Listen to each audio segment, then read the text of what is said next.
क्या था भगवान राम के बहन और बहनोई का नाम। नमस्कार दोस्तों, आशा करती हूँ आप सभी लोग स्वस्थ होंगे। दोस्तों, रामायण से जुड़े कुछ ऐसे भी रहस्य हैं जिनके बारे में लोगों को जानकारी नहीं है। वैसे तो आप रामायण और भगवान राम से जुड़े सभी पात्रों से वाकिफ होंगे, लेकिन शायद आपको ये नहीं पता होगा कि भगवान राम की एक सगी बहन और बहनोई भी थी।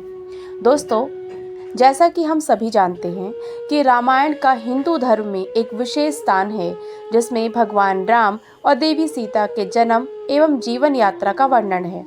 हम में से अधिकांश लोगों को रामायण की कहानी का पता है, लेकिन इस महाकाव्य से जुड़े कुछ ऐसे भी रहस्य हैं जिनके बारे में लोगों को जानकारी नहीं है।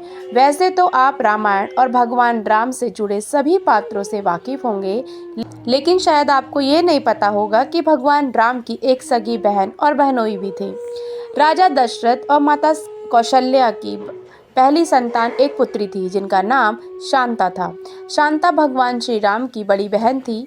पुराणों के अनुसार शांता को अंग देश के राजा रोमपद और कौशल्या की बड़ी बहन वर्षिणी ने गोद लिया था। शांता बुद्धिमान होने के साथ साथ अनेक कार्यों में निपुण थी।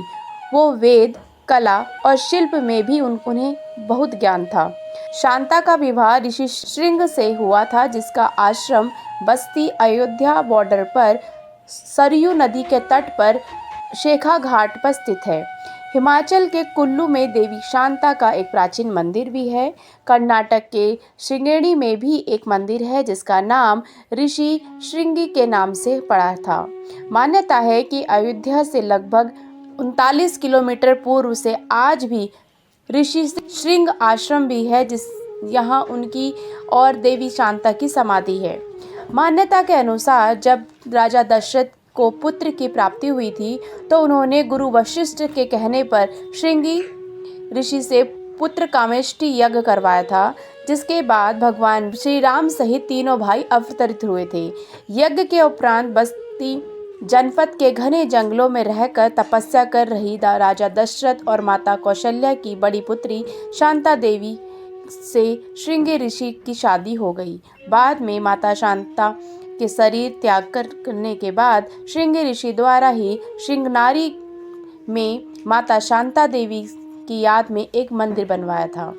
यह आश्रम एकदम सरयू नदी के तट पर स्थित है। यहाँ हर साल बाढ़ आती है, जिसमें लाखों गांव जलमग्न हो जाते हैं, लेकिन श्रृंगी ऋषि के आश्रम की ऐसी महिमा है कि सरयू माता आती है और बाबा के चरणों को प्रणाम कर वापस चली जाती है।